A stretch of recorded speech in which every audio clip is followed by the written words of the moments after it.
11 months ago, a man promised me everything in his storage unit if I helped him move. Only for me to realize he was robbing a family I didn't even know. When I asked why he chose me, he laughed and said, "You look like the kind of person nobody believes."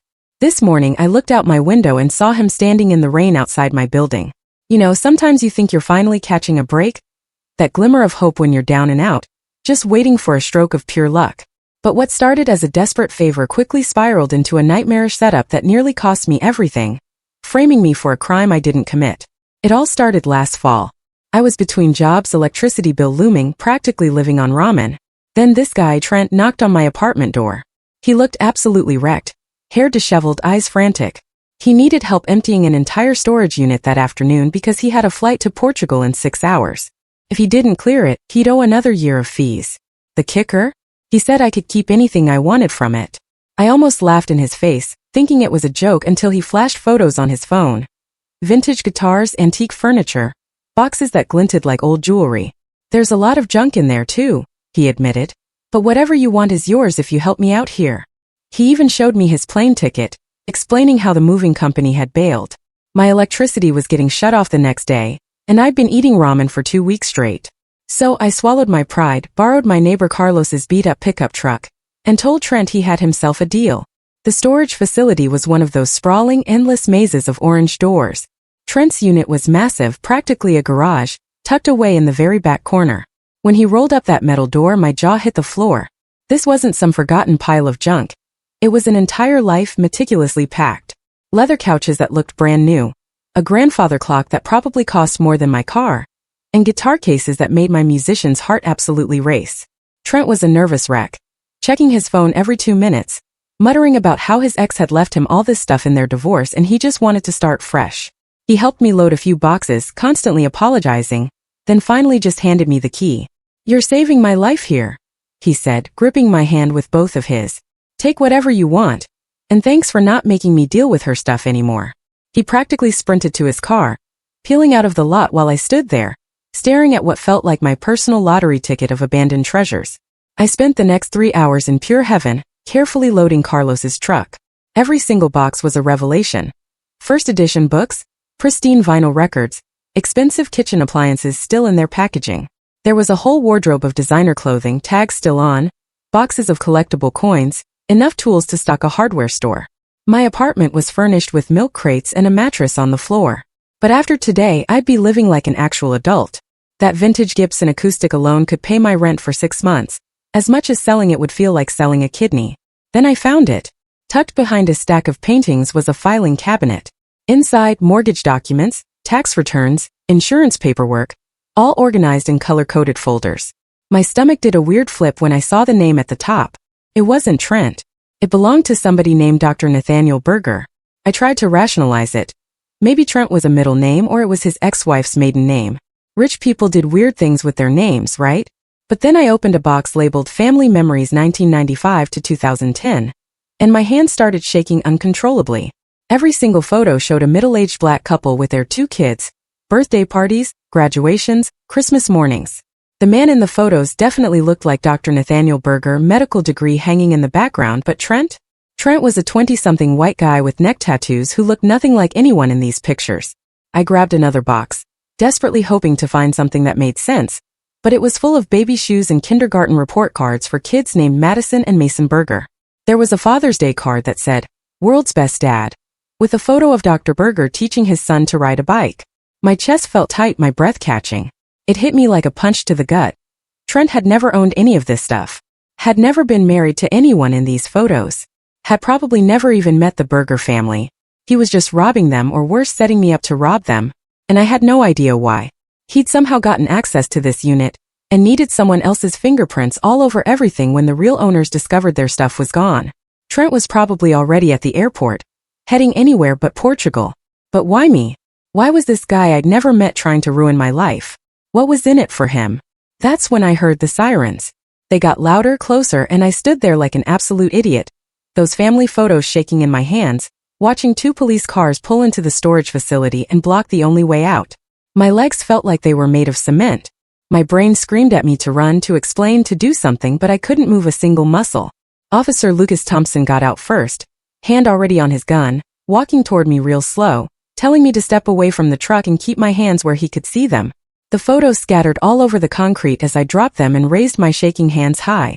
"This isn't what it looks like," I blurted, but the officer just kept walking closer while his partner called for backup on the radio.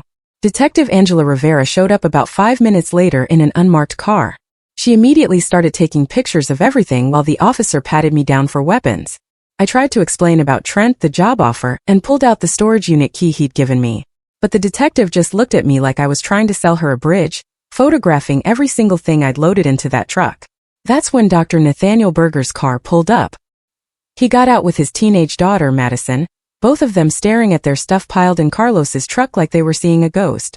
Madison started crying a gut-wrenching sob when she spotted her mom's jewelry boxes just carelessly thrown in the truck bed. Dr. Berger, his face a mask of shock and rage, demanded they arrest me right then and there for stealing everything his family owned. I showed the detective the text messages from Trent on my phone, but when she tried calling, the number was already disconnected. I described him the best I could. White guy, 20s, neck tattoos, blue Honda Civic. The detective wrote it all down in her little notebook, but then explained I was still the one caught red-handed with stolen property, no matter what story I told. Officer Thompson put the handcuffs on me while the Bergers started carefully unloading their family photos from the truck. Madison found a box of her kindergarten art projects and just completely lost it, sobbing into her dad's shoulder. Standing there in handcuffs watching this family pick through their whole life that I'd been loading up like it was mine, made me realize exactly how deep Trent had buried me in this mess. They took me to the police station downtown, booked me for felony theft and burglary, taking my fingerprints that were already all over the storage unit door, every single box, and the truck too. The judge on the video screen set my bail at $50,000, which was basically $1 million considering I couldn't even pay my electric bill. They gave me one phone call. I used it to reach my sister, Rachel Moore, who was in the middle of a custody hearing at family court. "Don't say anything else to anyone," she warned, before promising to come as soon as she could get away. The holding cell had 3 other guys in it, who all looked at me like they were trying to figure out if I was worth messing with. The fluorescent lights buzzed so loud it made my head hurt, and I sat there on that metal bench, going over every single thing Trent had said to me, looking for some warning sign I should have caught. My electricity was definitely getting shut off tomorrow, and that seemed like the least of my problems now. Rachel showed up 6 hours later, looking exhausted from her court case but ready to fight for me anyway. She looked through all the charges and started asking questions about stuff that didn't make sense. How did Trent get a legitimate key to the unit? Why hadn't anyone looked at the security footage yet?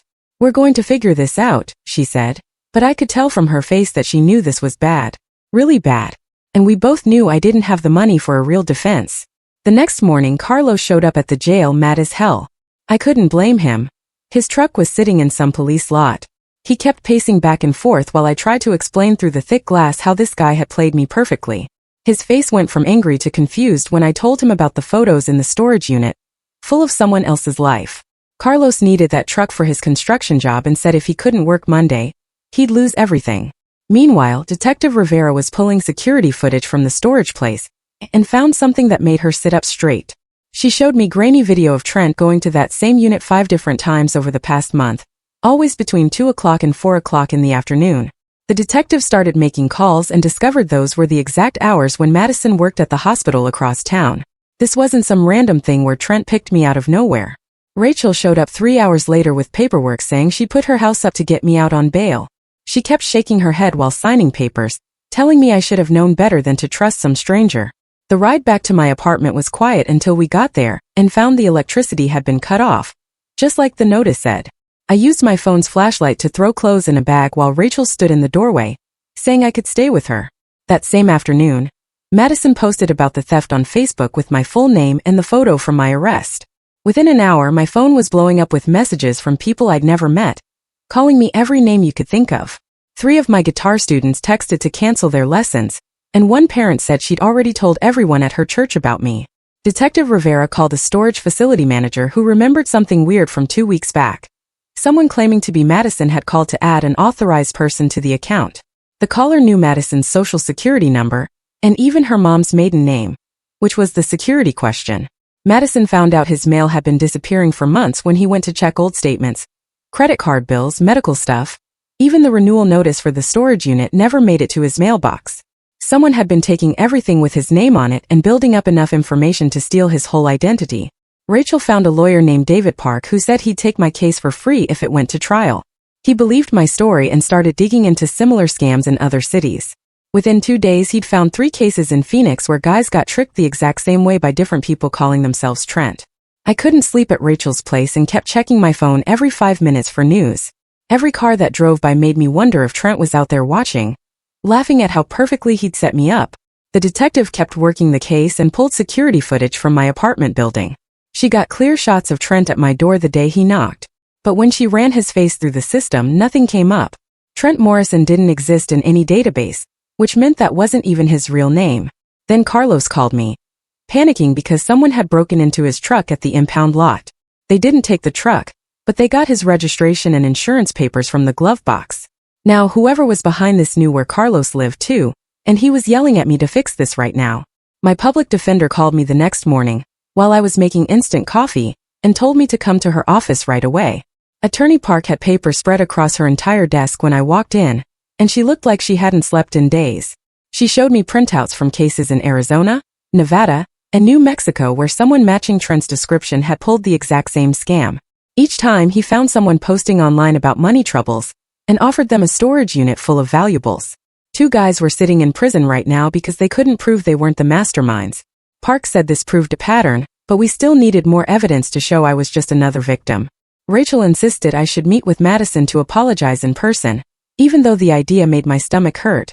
We met at a coffee shop downtown 3 days later, and Madison sat across from me with his arms crossed. I explained how I was about to lose my apartment and my electricity was getting cut off when Trent showed up. Madison just stared at me and said my problems weren't his problems before walking out. That same week, Madison started getting emails from someone claiming they had his mother's jewelry from the storage unit. The person wanted $5,000 or they'd destroy everything. Detective Rivera traced the emails to a coffee shop's Wi-Fi, but whoever sent them used a VPN to hide their real location. For nights later I couldn't sleep. I looked out Rachel's window at 2 o'clock in the morning. A blue Honda, just like Trent's, was parked across the street with someone sitting inside, watching the house. I called 911, but the car drove away before the cops showed up. There was a cigarette but still smoking by our mailbox that wasn't there before. The district attorney's office called a week after my arrest with an offer. If I pleaded guilty to misdemeanor theft and agreed to testify against Trent when they caught him, I'd get 2 years probation. Rachel told me not to take it. She believed we could prove I was innocent if we kept digging. Then Detective Rivera found something huge. Someone had used Madison's personal information to open 3 credit cards a month ago and maxed them all out on electronics and gift cards. The purchases started 2 weeks before I ever met Trent, which meant whoever was behind this had been planning it for a while. Rachel discovered the storage facility employee, who took the phone call adding Trent as an authorized user, had quit the day after the theft. His forwarding address was fake and his entire employment application was full of made-up information. Meanwhile, I was running out of money fast. I applied for 20 jobs in 3 days, but every single background check showed my pending felony charges. Nobody would even call me back for an interview. My savings account had $47 left, and Rachel was buying my groceries. Then Carlos called me in a panic because someone broke into his house while he was at work. They didn't take anything valuable, but went through all his papers and took photos of his family pictures on the walls. His wife was crying and saying this was all my fault for getting them involved. My public defender's investigator found something interesting when he dug deeper into the other cases. All 3 guys in other states had posted on Craigslist or Facebook about needing money within days of Trent contacting them. I remember posting on Reddit 2 weeks before Trent knocked on my door about how I couldn't afford groceries and was about to be homeless. The investigator said Trent was hunting for desperate people online, and I basically painted a target on my back without knowing it. 2 weeks passed with me stuck at home, wearing an ankle monitor while Madison hired some private investigator to track down Trent. The PI called me, asking questions about what Trent looked like and what name he used. Then 3 days later, he found security footage from an extended stay motel showing someone matching Trent's description checking in as Travis Mitchell. The credit card he used belonged to Madison, stolen from the storage unit paperwork along with all her personal info. Detective Rivera got a warrant and took a whole team to raid the motel room the next morning. But when they kicked in the door, the place was already cleaned out. They found brown hair dye in the bathroom trash can and a crumpled receipt for a Greyhound bus ticket to Kansas City dated the day before. Madison showed up at my door that same afternoon without warning, standing there with her arms crossed, asking why I did this to her family. I showed her my Reddit post from before Trent knocked. The shut-off notices taped to my fridge, the empty cabinets where food should have been. She sat at my kitchen table, reading through months of my posts about being broke and desperate, tears running down her face. The forensics team called Detective Rivera while Madison was still there to say they'd matched prints from the motel room to someone named Kyle Patterson, who'd been arrested for fraud in Nevada 3 years ago. Kyle had jumped bail and disappeared, but now they had enough to issue warrants in multiple states. My phone rang the next day with someone claiming to be from my bank about suspicious activity on my account. I almost gave them my social security number before something felt wrong about how pushy they were being. The caller laughed when I said I was hanging up and said, "Trent says hello," before the line went dead. Rachel came over that night with her laptop and showed me something that made my stomach drop. Someone had been reading my Reddit posts for months before Trent showed up, clicking on every post where I mentioned being broke, or my work schedule, or even which neighbor had a pickup truck. The IP address traced to different coffee shops around Denver, but the pattern was clear. This whole thing was planned way before that knock on my door. 3 weeks after my arrest, the landlord changed my locks, and I had to move in with Rachel since I couldn't find work with pending felony charges. I spent my days helping her research Trent online while my guitar sat in the corner gathering dust, because I couldn't even look at it without thinking about that storage unit. Madison called crying one morning, because someone had taken out a $50,000 loan in her name, and transferred it to some offshore account before the bank even noticed. The bank was holding her responsible since whoever did it had her social security number, her mother's maiden name, and answers to all her security questions from the storage unit documents. Detective Rivera got a tip from Kansas police that someone matching Kyle/Trent's description got arrested for shoplifting, but was released on bail before they connected him to our case. He was using the name Connor Murphy now, and had already disappeared by the time they went looking for him. Carlos knocked on Rachel's door that night, shaking with rage because his wife had filed for separation and taken their kids to her mother's house in New Mexico. She'd found a GPS tracker stuck under their car, and couldn't handle the fear anymore. Convinced that Trent, or whoever he really was, might come after them next, Carlos shoved the separation papers in my face, screaming that this was all my fault and he was going to sue me for destroying his family. Rachel pulled me inside and slammed the door while Carlos kept pounding on it and screaming about lawyers until the neighbors started coming out to see what was happening. The attorney Rachel had hired was already waiting in her home office with stacks of papers spread across the desk and a laptop showing court records from 3 other states. He'd been digging into similar cases all week and found something that made my stomach drop even further than it already had. Every single time this con artist struck, he came back to the same city within 60 days to collect items he'd hidden during the original theft. The pattern was so consistent across 7 different cases that the FBI had started tracking it. And if Trent followed his usual timeline, he'd be back in Denver within the month. What kind of person, I wondered, meticulously studies someone's online posts for months, learning every detail about when bills are due and which neighbor has a pickup truck? It takes such a strange dedication to hurting regular people. Rachel's kids were doing homework in the living room when I finally picked up my old guitar that had been sitting in the corner, untouched since this whole nightmare started. My fingers found the strings automatically, and before I knew it, I was playing the first song I'd written back in college. Something soft and sad that matched exactly how I felt. Emma and Josh stopped their math problems to listen, their eyes wide because they'd never heard me play before. And for 30 minutes, the music took me somewhere else entirely, where storage units and criminal charges didn't exist. Madison called the next morning, practically screaming into the phone because she'd found her mother's missing jewelry being sold on some sketchy online marketplace. The exact diamond necklace and matching earrings she'd worn to their anniversary dinner last year. The seller's account had been created the day after the storage unit theft. Detective Rivera immediately set up a fake buyer profile to arrange a meeting at a coffee shop downtown. We all knew it was probably a trap, but the detective had backup units ready. Maybe, just maybe, we'd finally catch this guy and end this whole mess. The coffee shop meeting was set for noon, but nobody showed up except for the undercover cops who sat there drinking lattes for 2 hours while I waited in Rachel's car across the street. Then my phone buzzed with a photo that made my blood run cold. It showed Rachel's backyard, taken from inside her fence, her kids' bikes visible against the garage. The message just said, "Stop looking or your sister's next." A month dragged by with constant meetings with lawyers and investigators until the preliminary hearing finally arrived. I sat in that courtroom wearing the only suit I owned. As the judge reviewed all the evidence, she agreed there was reasonable doubt about my guilt based on the fake identities and the pattern of similar crimes. But she wouldn't dismiss the charges completely and set the trial date for 3 months out.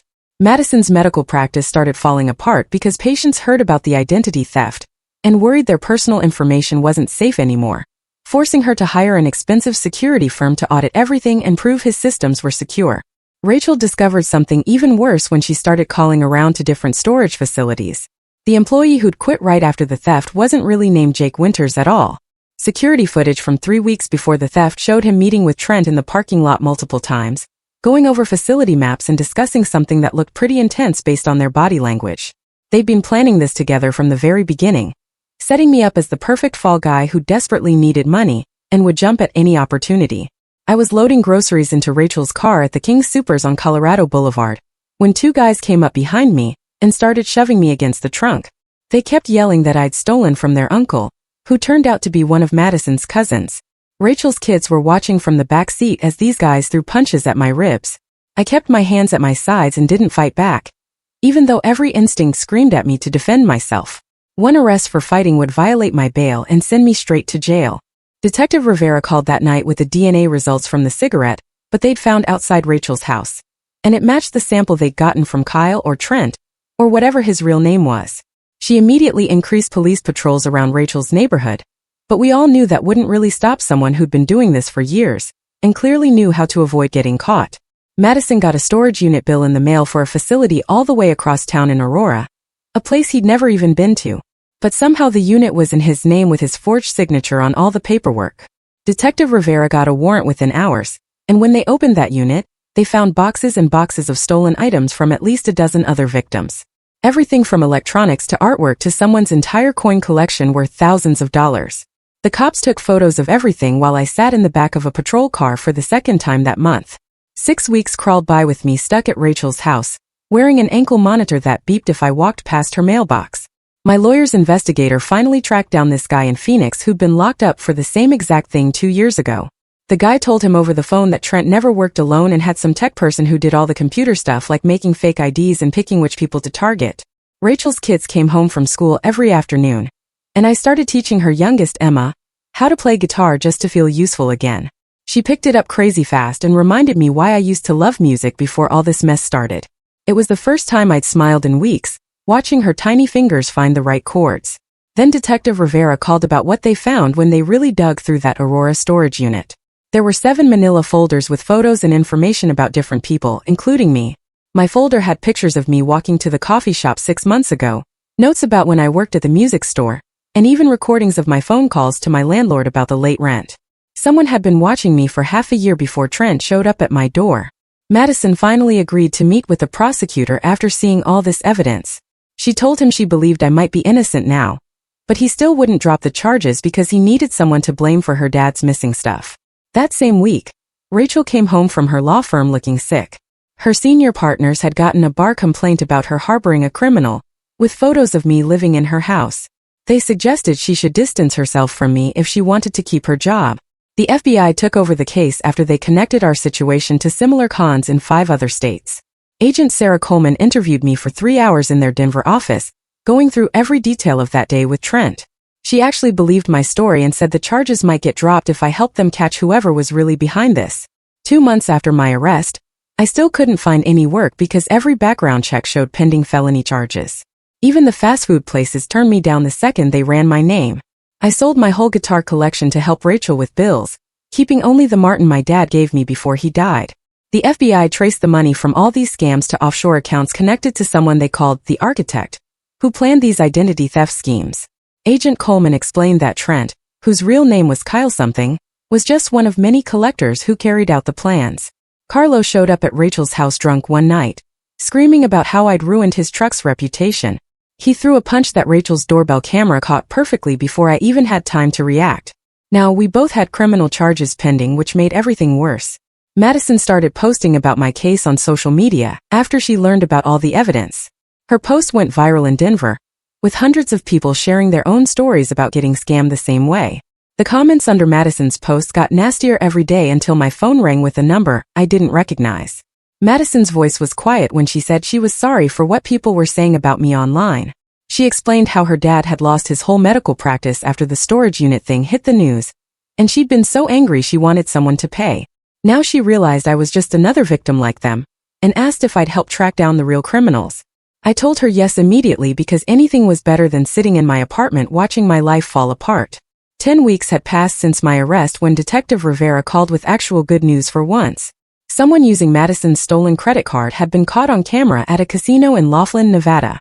The FBI recognized him as Lucas Thompson, the guy who worked at the storage facility.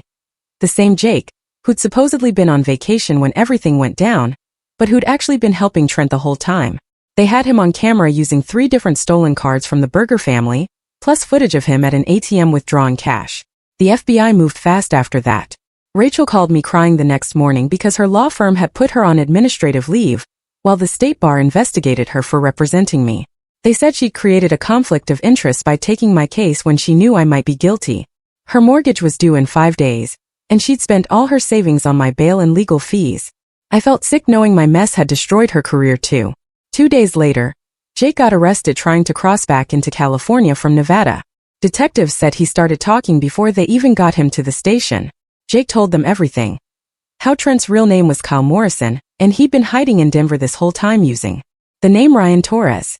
Kyle had been watching the news coverage and laughing about how the cops couldn't find him when he was living 20 minutes from the courthouse. Jake gave them an address for an apartment complex off Colorado Boulevard, where Kyle had been staying with some woman who helped run their whole operation. Meanwhile, Carlos's wife Maria came back from visiting her sister in New Mexico and found something on their doorbell camera from 3 months ago. The footage showed Trent putting something under their truck while Carlos was at work. Maria drove straight to the police station with the video on her phone, showing Trent's face clear as day, planting that GPS tracker. The way Jake spilled everything about Kyle Morrison using fake names while living 20 minutes from the courthouse makes me wonder how many other people are walking around Denver with completely made-up identities right now. Detective Rivera added it to the pile of evidence that kept growing against the real criminals. Madison suggested I go to a support group for identity theft victims that met at a community center downtown. I sat in a circle with 12 other people, listening to their stories about destroyed credit, lost homes, and jail time for crimes they didn't commit. One woman had been fighting fraud charges for 3 years and lost custody of her kids. Another guy spent 6 months in prison before they caught the real thief. Hearing their stories made me realize how close I'd come to losing everything forever. The FBI raid happened 3 days later at an apartment building in downtown Denver. They expected to find Kyle, but instead found a woman named Lisa Smith surrounded by computers and boxes of fake IDs. Lisa had been running the technical side of their operation for 2 years, creating false identities and hacking into databases to find storage units to rob. The FBI found files on her computer with information on over 200 victims across 5 states. Lisa tried to play tough for about an hour before her lawyer convinced her to make a deal. She told them Kyle wasn't really hiding at all, but staying with his girlfriend Michelle in Aurora. Lisa gave them the exact address and said Kyle kept a gun in the apartment and wouldn't go down without a fight. She also mentioned Kyle had been planning to leave for Mexico in 2 days, using a fake passport she'd made for him. The arrest team showed up at Michelle's apartment at 5 o'clock in the morning, expecting Kyle to be asleep. Instead, he was in the bathroom when they broke down the door and managed to squeeze through a tiny window before anyone could grab him. He dropped 2 stories onto a parked car and took off running in his boxers and a t-shirt. Kyle carjacked an old Honda at a red light 3 blocks away. Suddenly, every cop in Denver was looking for him. The police called to warn me that Kyle was on the run and might come after me since I was the main witness. They parked a patrol car outside Rachel's house where I was staying and told me not to go anywhere alone. For 2 days, I jumped at every sound while Kyle's face was all over the news. Madison wrote a long letter to the district attorney, explaining how the evidence proved I was just as much a victim as her family was. She included all the files Detective Rivera had gathered showing how Trent or Kyle or whatever his name was, had set me up from the beginning. The DA's office said they'd consider dropping the charges after Kyle was caught, and could be questioned about his role in framing me. 3 weeks passed with no sign of Kyle anywhere in the country. I was staying at Rachel's house in Highlands Ranch since my apartment wasn't safe anymore. She'd taken time off work to help me deal with a legal mess, but had to go back to the office that Monday morning. I was sitting on her couch watching the news when someone knocked on the door around noon. Through the peephole, I saw a delivery guy holding a clipboard and a small package. Something felt wrong about how he kept his head down and wouldn't look directly at the door. When I opened it with the chain still on, Kyle pushed his way inside and slammed me against the wall. He looked different with shorter hair and a clean-shaven face, but those cold eyes were exactly the same. He grabbed my shirt and shoved me into the living room while pulling something from his jacket pocket. It was a thick folder full of papers that he threw on the coffee table. $50,000 or I destroy your sister's career, he snarled, blocking the path to the front door. The papers showed fake emails between Rachel and some drug dealer, doctored photos of her at parties she'd never been to, and bank records that looked real enough to fool anyone. My phone was in my pocket, and I slowly reached for it while pretending to look through the documents. Kyle kept talking about how he'd picked me specifically because I looked desperate enough to take any sketchy job without asking questions. He said he'd watched me for weeks at the coffee shop where I played guitar on Tuesday nights. The storage unit scam was supposed to be simple, but I'd ruined everything by actually calling the cops instead of just running away. I hit record on my phone, keeping it in my pocket, and asked him why he didn't just disappear instead of coming here. He laughed and said the FBI had frozen all his accounts, so he needed cash to get out of the country. Kyle admitted he and his girlfriend Lisa had been doing this for years, finding broke people to frame for their thefts. They'd stolen from over 30 families, and I was just supposed to be another patsy who'd take the fall. He said the burgers were their biggest score yet, with almost $200,000 in valuables from that unit. Kyle was getting more aggressive, pushing me back toward the kitchen while demanding I call Rachel to get the money.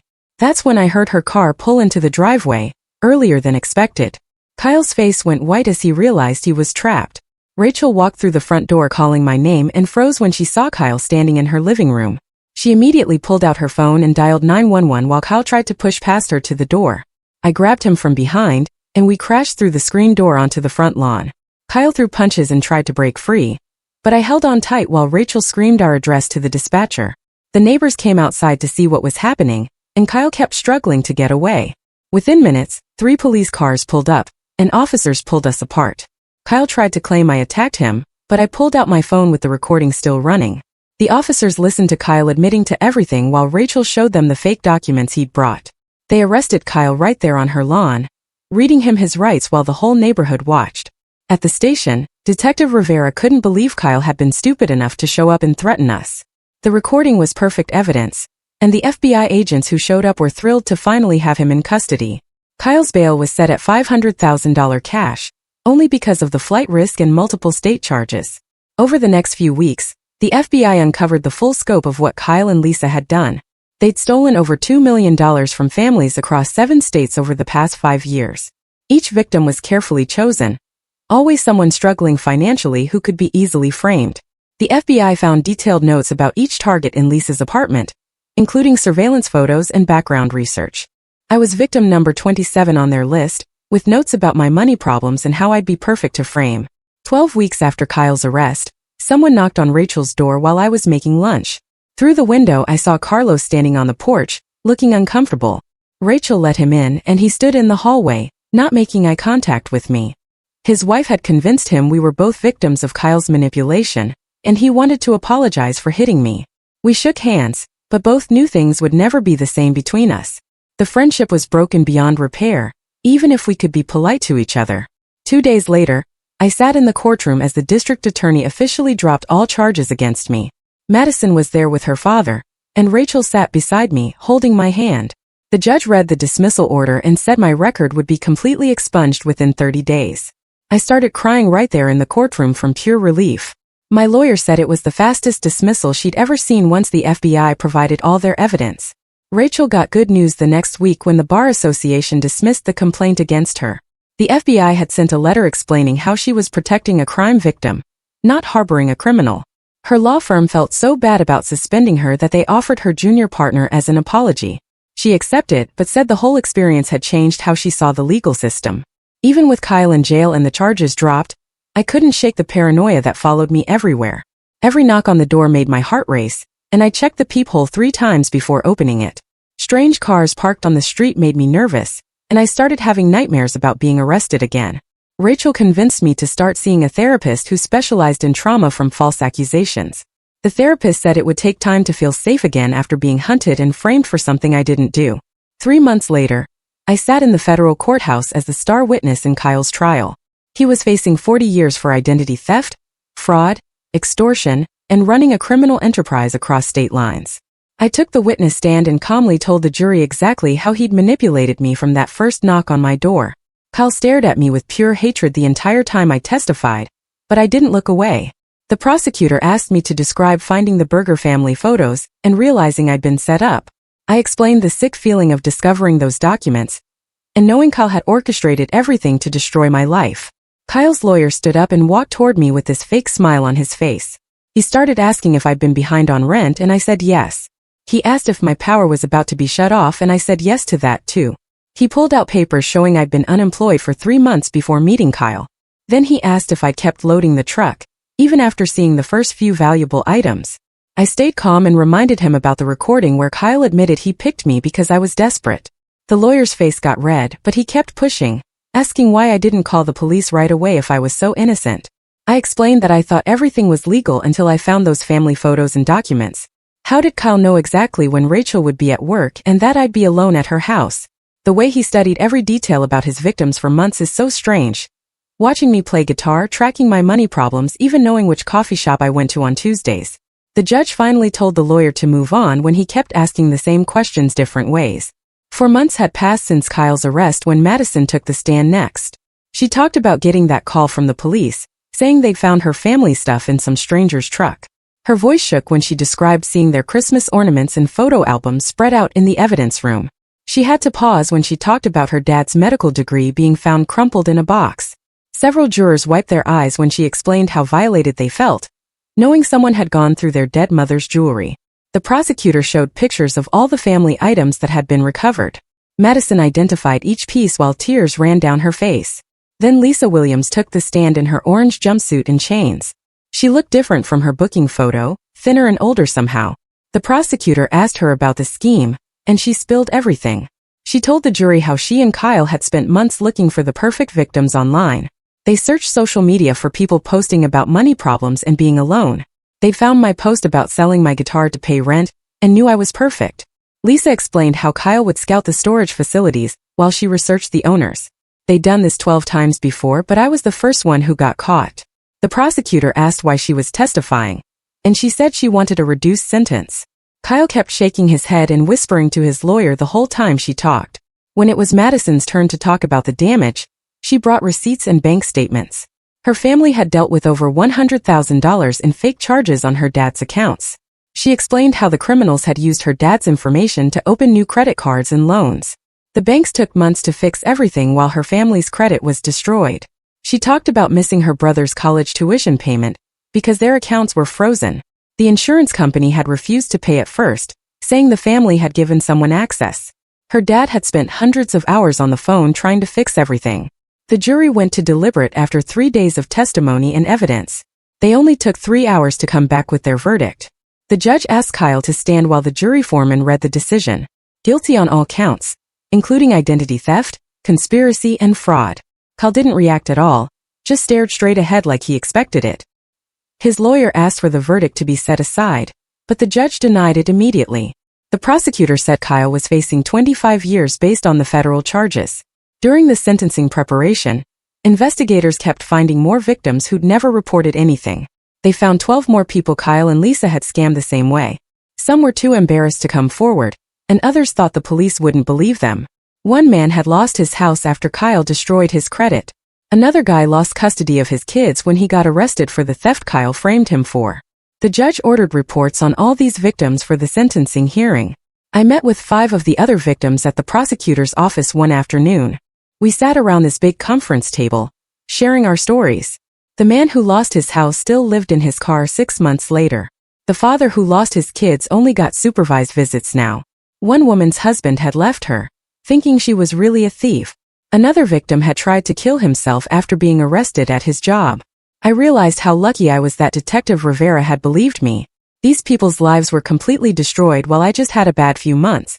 6 months after the arrest, we all packed the courtroom for Kyle's sentencing. The judge had read all the victim impact statements and looked angry. She called Kyle a predator who destroyed innocent lives for money. Kyle finally got to speak and said, "We were all liars who wanted someone to blame."